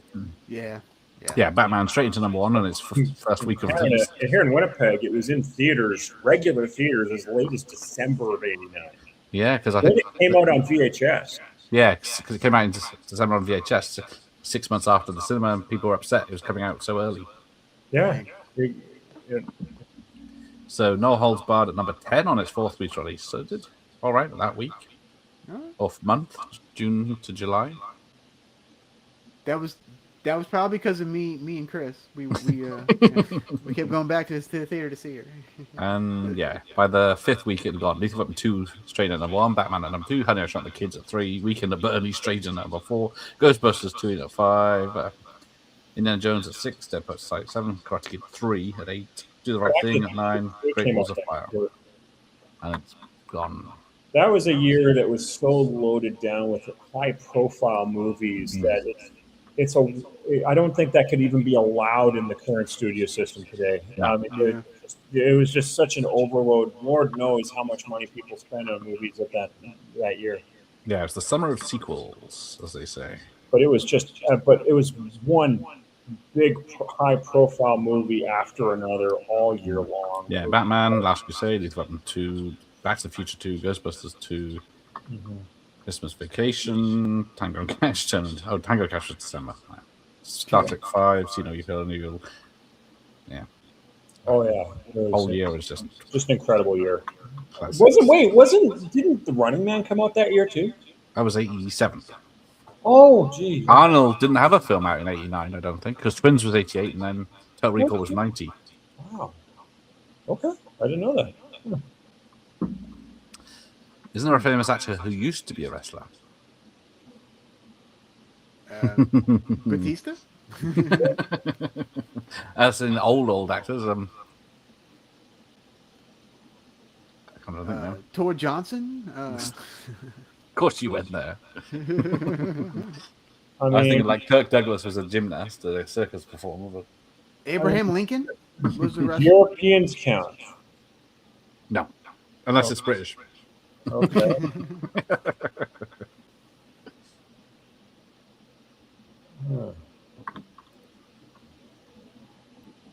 There's certainly plenty of Mexican wrestlers who were more famous movie stars than as wrestlers. We don't like talk Gareth's about favorite, El Santo. Santo, Blue Demon, Mil Mascaros. There's your Holy Trinity. Yep. Nacho Libre. Nacho Libre, there you go. I actually went, a couple weeks ago. I was in Madison, Wisconsin, and I went to a Mexican place, and they had a giant artwork of Nacho Libre, like flying. Like it was pretty awesome.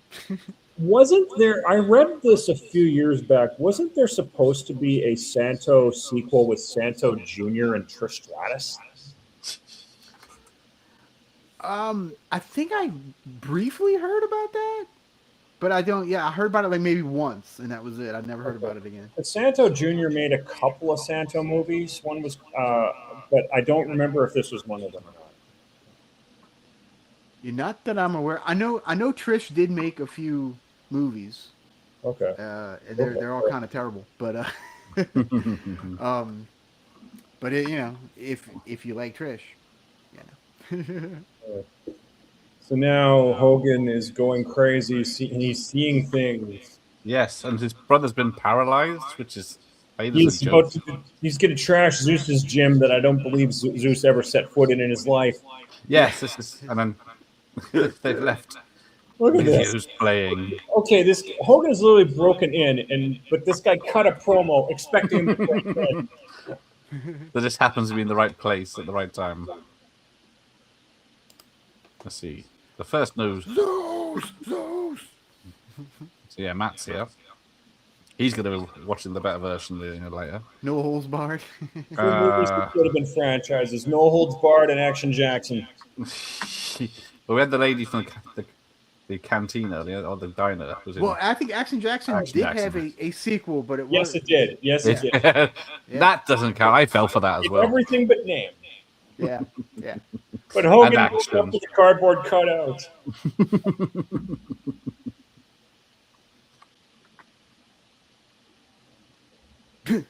And now he's got pictures of What about Zeus stands there? He's got a poster that he rips up his own poster. If this was Duke Nukem, he would have looked at it and said, "Don't have time to play with myself." Meanwhile, they're sitting in an office together, almost in a circle jerk position. Yeah, I don't know what the hell's going on. It would have been better if they had been in the room, just hidden behind a mirror or something. But then, true. But they get scared. Wow. Look at these guys. Seriously. In all honesty, though, I mean, you're really just I like to believe that corporate suits really do take time out of their usually very busy schedules just to watch this shit. Well, yeah, of course. They set up this temper tantrum so they could watch it for their amusement. I mean, that's America right there. Ooh, yeah. That was a good throw. Tom Brady never hit throws like that. Very true. Yeah, and now his brother's paralyzed, so he doesn't even have time to train for the big fight. That happened in Rocky 3 when his trainer nearly dropped dead of a heart attack, and he just put out there anyway. Well, no yeah, boxing commission would have allowed a fight like that to go down if a guy's if his first corner man drops. Rocky 2, he misses out on the training because he's his wife's bedside. She's in a coma. Yep. And still comes She back wakes to win. up and says win, and he suddenly turns to Superman. For me, Rocky 1 and Rocky 3, and then you can just skip the others. I know that too. I really did. I can see that. And 4 is a mess, and Stallone doesn't think 5 happened. Which is all for the best. I dig parts of 5, but I would have combined elements of 4 and 5 and made a good movie, personally. With my Rocky 4. True. Oh, gee. Hulk Hogan, ugly crying. Yes. What a wimp. That is Alan Alda levels of ugly cry. And now... Oh, got the fancy set now. Look at this. He has agreed to a fight in the octagon. Girl. I can punch fake breeze blocks as well. Yes, Clever Lang did cause the fight, the heart attack. That's another reason why a referee would not have allowed that fight to actually take place if it was real. True. Like if Angelo Dundee got shoved on his ass and had a heart attack, and Muhammad Ali was supposed to fight, a fight would not have taken place. Rip said the maggots would gag on your rotten corpse. Look at this training session.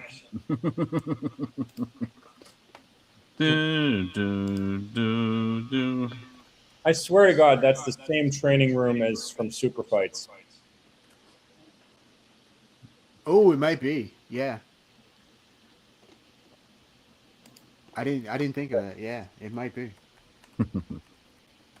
It is Rutger Hauer August. Rutger August. But there you go. There's the link. That's how you can watch the B-Zone online. And you can also see it on Roku. Yeah, I'm about to drop that one in a second. Now, drop it like it's cold. Drop it like it's drop it like it's lukewarm, like this movie. Closest we had to an octangular ring in wrestling was TNA's Hexagon. Yeah. Yeah. which wrestlers have a love-hate with that ring, the six-sided ring, because it was hard to bump on it. That's what I heard. I heard it was pretty rough. Like even the Hardy Boys never had it, weren't big fans of it. Yeah. So yeah, his brother turns up in a wheelchair, who gets tipped out of it and kicked in his guts by the bad guy later on, just to make sure he's a full bad guy.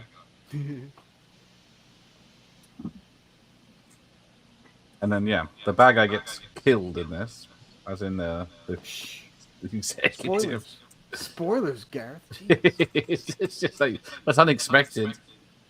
And then they got this trick here with the elevator they've set up, but they must have known Joan Severance would be laughed out.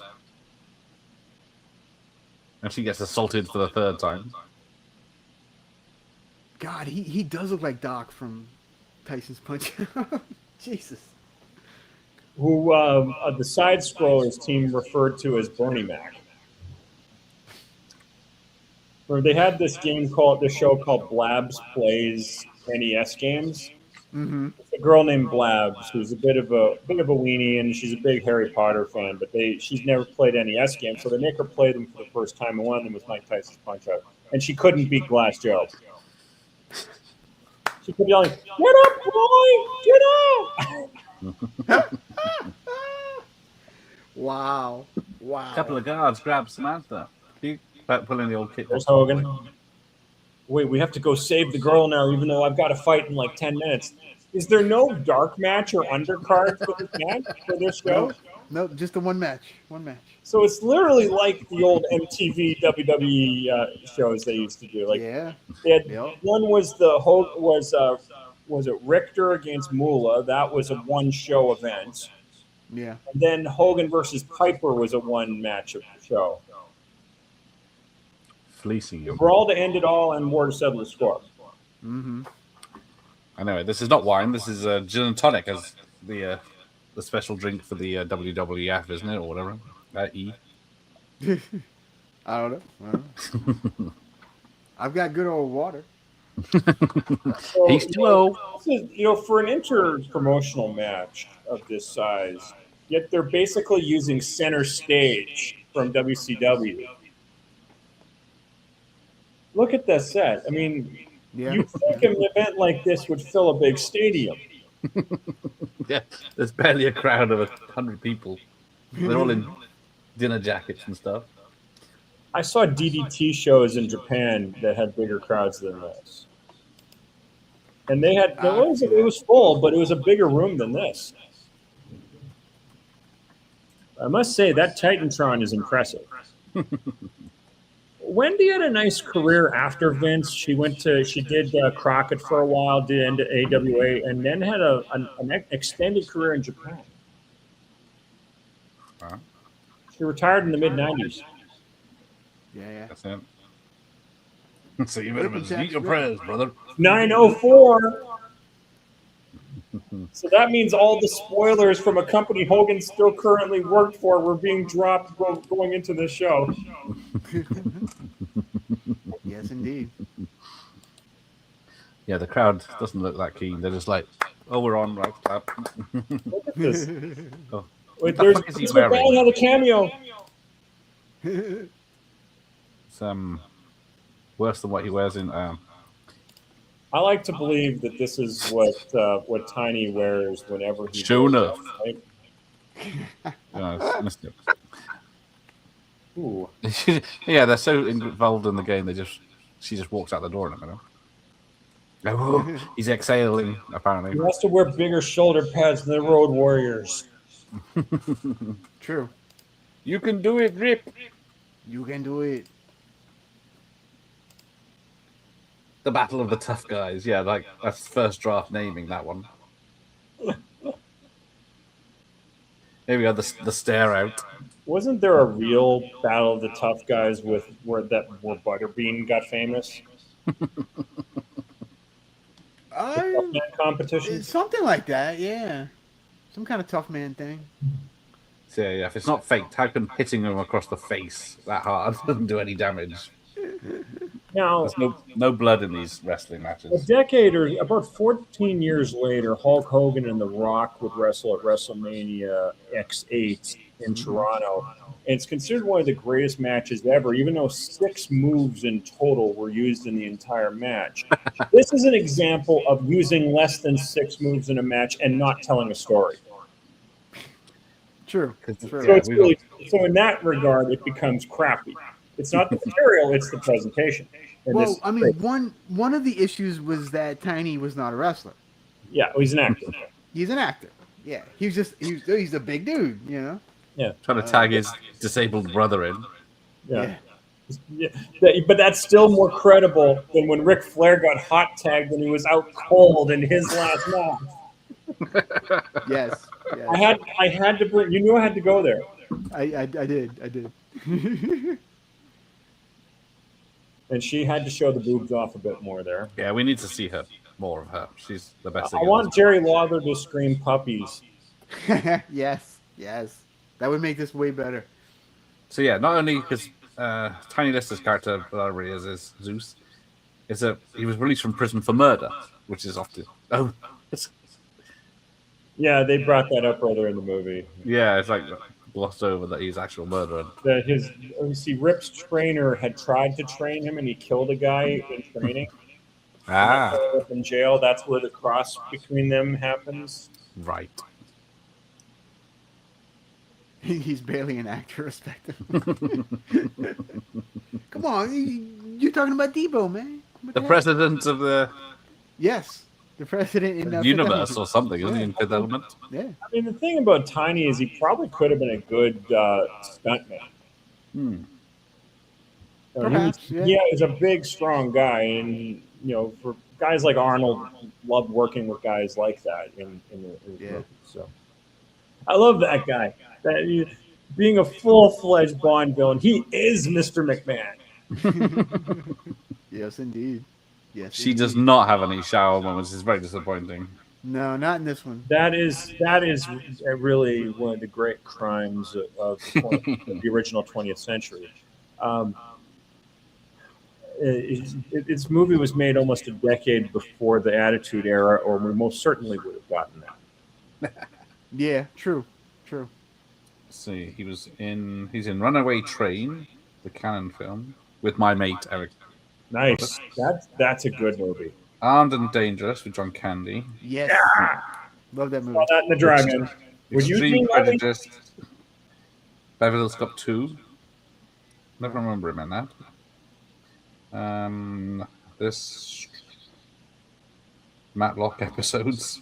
That is more awesome than it has any right to be.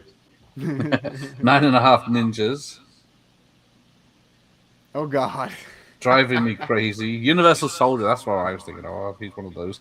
He's got the visor on a different eye, of course. Trespass, Posse, Meteor Man. I could see him in Posse. Walker, Texas Ranger. Everyone's been in there. Men of War with Dolph Lundgren. Don Juan DeMarco with Johnny Depp. Don Juan DeMarco? Really? Friday, of course.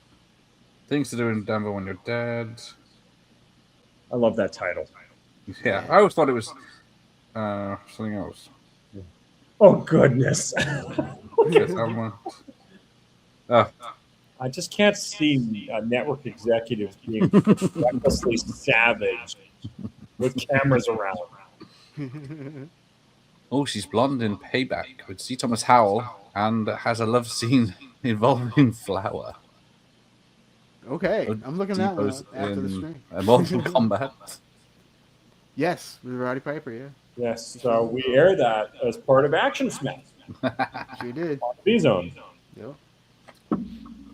And the crowd's rip, cheering. He's on the floor and about to be slammed with a pipe, as it were. Oh no, now he's going to actually commit murder. It is going to be no holes barred with pipes. Get up, Rip, get up. Hulk up. Come on, Hulk up. Come on. Yeah, that's what. Get him a body bag, yeah. I'm sorry, but. So, yeah, the guy wants him to murder him live on television. I mean, that just. I'm just thinking about all the lawsuit connotations for the television network to have that happen live on their.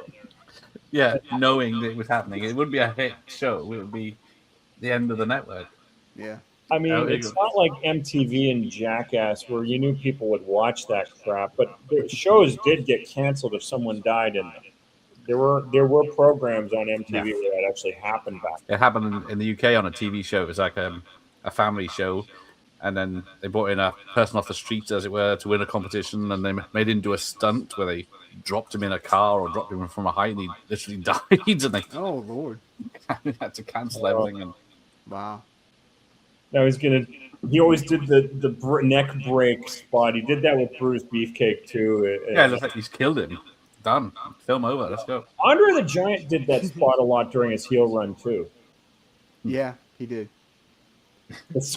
You know, he's looking at his brother again. The shoulder Crying. massage of doom. It's supposed to be an emotional film, and then his brother's fingers move. Zeus, No. I'll get you, Zeus. And take out the. Lewis is counting on you. help, Doc! Join the Nintendo Fun Club today, Mac. Yes. Well, I need to edit that sometime. I need to put of it and have that in there. woman shouting, "Way to go!"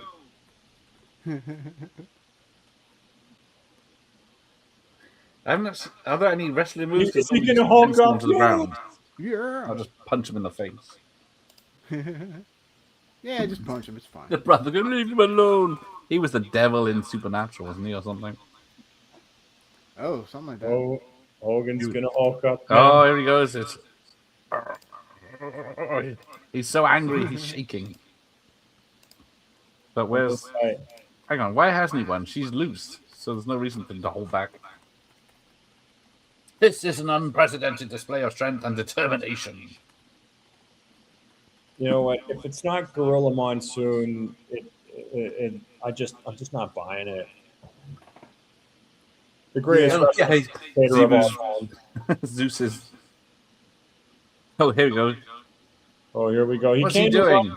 Here we go. He can't even throw him off the rope, so he can't even do the proper leg drop. Yeah. He's getting mad. Come on, big brother. Get him. Meanwhile, Joan Severance is feeling his brother's chest up. That's why he's smiling. What strength? I'm a headbutt, isn't it? A legal move, Mean Gene. I only know them from Repossessed, so. You would. Roddy Piper on Highlander. Very underrated. Yes, great episode. Cheetah and I covered that one. I put the link in the comments. I mean, Daniel, I can understand why you'd say that, but I didn't see enough of Gordon Soley to judge. Whereas Gorilla Monsoon was the guy when I was a kid when watching WWF. That's why my bias is towards Gorilla. So Jesse, steroids aren't used in wrestling anymore, or any less. Oh, hey now, baby. Yeah, there you go. Yeah. That's Van Damme there. Some serious Van damage. And now he's out on his feet. Will you stop? Oh, he runs on no. him. Double fisted him. Don't Google that either. Double axe handle. And that's all it took for him to actually die. Went for Kirk. Picks him up by his neck. You know what? Even though he was an actor and not a wrestler, I have to give Tiny a little bit of credit here. He's actually doing a decent job of selling it. He is. He does. I mean, it's not. I've seen far worse sellers. Oh yeah. So his brother fell out the chair. Tiny kicked Oh him. no! Oh no! They're trampling him. We believe in you. Did that not happen to Miss Elizabeth at some point? I think it did. Yeah. With Randy, didn't that cause all that BS to begin with? When the Mega Powers exploded. So Jones' boobies are really carrying this match. Yes, they are. It is the ultimate carry job. If we I gotta give a lot of credit to Kurt Fuller here too. He's selling it too. He's like, no.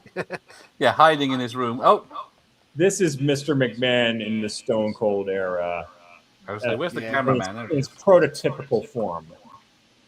Yeah, that's all the crowd saying. Wait, now Zeus is hulking up.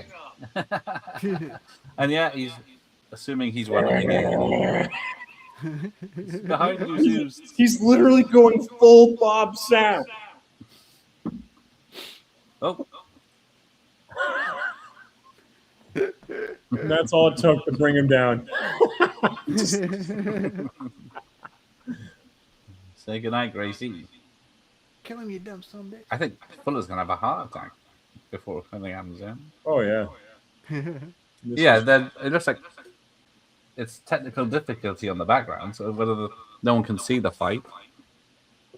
Here's a fun fact for all of you. You know how close this came to being the main event of WrestleMania 6? Yeah. It came within a hair of happening. It was Pat Patterson's idea to do a champion versus champion, though. And he Thank goodness. He booked that match, and it turned out to be an all-time classic. Yeah. So yeah, this fight is 15 minutes long. Longer than any Hogan versus Zeus match ever actually was. Yep. And there's a double fist again. It's the same pose from that cutout. No, Zeus. That I guarantee he did his own stunt there. I was going to say Hulk probably did his because it looked like him rolling. That's the down Brock the stairs. Lesnar spot. Remember when Brock F5 Big Show? Yes. Yeah. That's the same spot. The ring fell apart. Yep. Boom. Yep. Rip him, rip him. Oh no, he's gonna go through the glass after him. Oh no. But then, oh people no. in the crowd don't know who this guy is, do they? It's just Look at this. Oh no. I love that there's cameras there, so everyone's seeing this happen live. Yeah. Oh no, he called him jock ass again. Let's Google that. I'll share my screen. Please don't. That, he's doing a great job of selling there. It never took off as a catchphrase, did it? The thing is that the WWE had been so rated G for so long, like blade jobs were censored, if you recall. Mm-hmm. That the idea of any kind of swear word was really edgy by their standards. The brother's standing up now. He's fixed. Yeah. So jock ass was kind of shocking to kids at the time. Yeah, especially since they said it a couple times. Yeah, even though we'd seen far worse swear words in other movies. You only learn when you're inside. Doing kids movies and saying motherfucker. Yeah. Busting loose in some kind of hero kids freeze movie. frame. Yeah. Yeah. What does that even mean? I've lost a finger or something? Rip lost him. the end of my finger. Rip him. It's no holds barred. That was the name of the wrestling talk show in our local radio station here in Winnipeg. It was always called NHB, where they would talk wrestling news. And if you notice, the brother's name is Randy, and there was a Randy Hogan. I forgot who played him. I don't remember if it was. That's the blonde-haired kid that was in the wheelchair. Yeah. He was. But like in wrestling, there was there was. I want to say it might have been Beefcake who played him. Like in the early days or something. Yeah, for a month or something. Like I remember Horace Hogan, but I don't remember Randy. Yeah. Randy was his brother, or something like kayfabe brother, like. Okay. And it was it was the whole thing. So like I find it funny that the brother in this is also called Randy. Hey, let's not be hating on Flash Funk, dude. I love Scorpio, bro. Yeah, I just liked him as a wrestler. Like I just like watching him wrestle. I was always middle of the road with Scorpio because I didn't see enough of his really good stuff like during when he was active. Mm-hmm.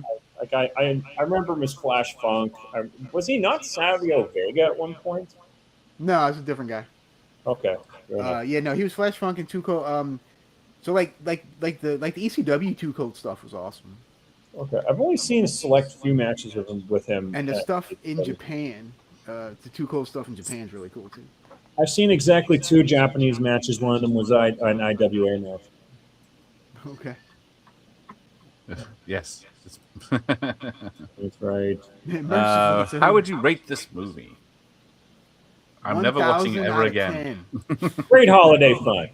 Yeah. I mean, okay, so like you gotta realize too, when this came out, this was the height of Hulkamania. This was really the apex of Hogan as a wrestler. Everybody knew who he was. And as a pop culture figure. Yeah, I mean he was already there. I knew him as that. So like, at this point, what else are you gonna do? You're gonna make a crappy ass movie. That's just what you do. I think Hogan. I think the best vehicle for him, if other than this, really would have probably been like a Rambo knockoff where he saves hostages.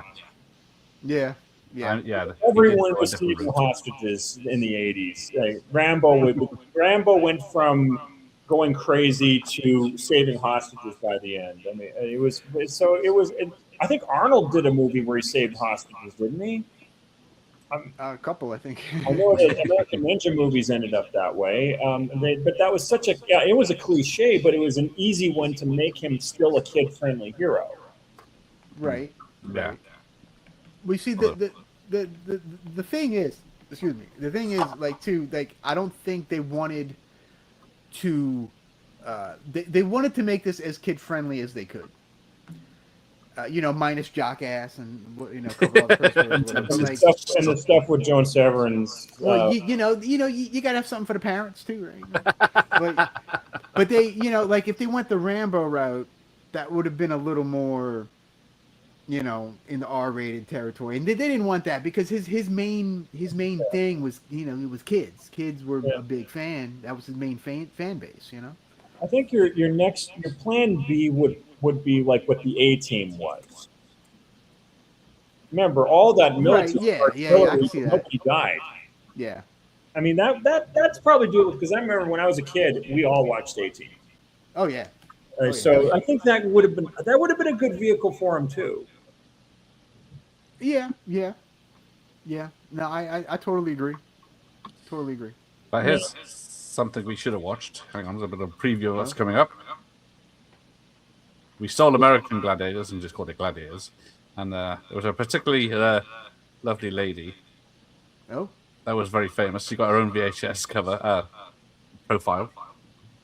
If it ever kicks in. If it ever gets there. Here we go. Gladiators and contenders have undergone Come on, considerable... Gareth. Jeez. There you go. Hello.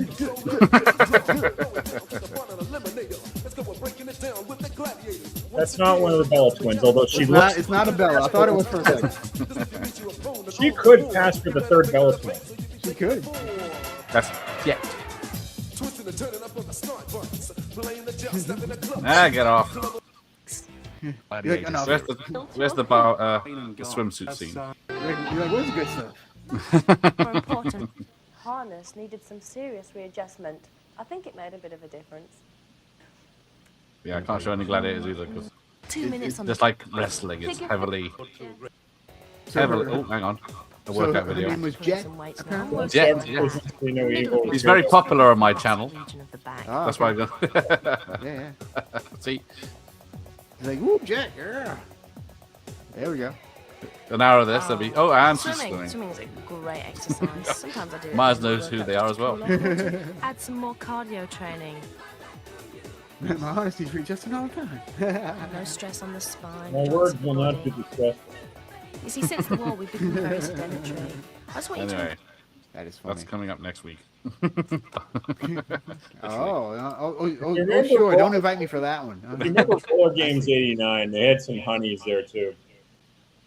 Oh yeah, for sure. Let's see. Mike Awesome was a gladiator in Japan and Asia. Oh, okay. That's cool. I didn't know Mike Awesome did that. I was a big fan of Mike Awesome. Mike Awesome was pretty awesome. Mike Awesome. I'd expect nothing else. Mike Awesome was kind of the last of the Bruiser Brody, Stan Hansen guys that were big in Japan, but weren't that big of a deal in America. In America, yeah. At a time when Japanese wrestling kind of lost the plot and also wasn't as big a deal anymore. Right. And that, which left him having to come back to America, and when he did, fuck yeah, he was too old to make an impact in WWE or something like that. He's one of those guys that got trapped. Like Dr. Death went through that too, where he got trapped in that. Where he was in Japan for so long. Yeah. By the time he got to America, he couldn't really go back to Japan again, and the business had passed him by. Yeah. Which is like two extreme examples of wrong place, wrong time. That probably could have been 10 times bigger in the era before them and the era afterwards. Yep. Definitely agreed. Although I will say I did see Mike Awesome versus Masato Tanaka in person, and that was freaking killer. That was a November to Remember that you saw, yes. right? Correct. Yes. Correct. That was a killer Sub-Zero. match. Killer match. Yeah. Cool. How many matches have you seen, Gareth? I've seen this film. Plus, most of the American wrestling was on Sky, which you have to pay for, and in the 90s over here, you have to have a Sky dish, and we couldn't get one. So we lived in the countryside, and apparently satellites don't go over the whole country. Ah, okay. Well. So I don't know how that works. You know, they're not in the sky or anything, you know. But yeah, I didn't care for it either, so I wasn't missing out. It wasn't Blue Sky yet. No. Yes. 40 years before that. Yes, that's it. Was it Sub-Zero, the wrestler? Professor Tanaka, or whatever his name is. Sub-Zero, now Plain Zero. Right, I've done enough wrestling for one night. Thank you, YouTube. All right.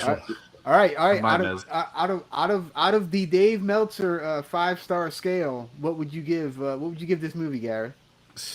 Barely one. What about you, Chris? I give it a 12. There you go. It had everything Meltzer wants. It had long rest holds. It had shoot incidents. Yeah. It had off-script shenanigans. It had reality. It had an octane. It had an octagon for a ring. It did. I mean, how is this not the greatest wrestling extravaganza that ever was? We could have watched the Octagon with Chuck instead. That is a very good movie. That's a great movie too. There you go. There is no such thing as a bad Chuck Norris movie. I don't know. I haven't seen Slaughter in San Francisco yet, but I mean, Walker Texas Ranger is a state of mind all by itself. It is. There isn't a stuntman or actor that hasn't worked on that. Very true. All right, thank you guys. Absolutely. Yeah, it's bedtime. Thank you, Gareth. I guess. Yes. See, yes, Ian's in the same boat. And I said for the education. Oh yes, indeed. So yes. Glad you enjoyed it. Yeah, you got a weekly wrestling segment on your channel. There you go. Do that. Thank you so much. We appreciate it. All right, thanks you two, and good night to everyone else. Absolutely. See you next. What's he doing? No gang signs. Isn't this a school day?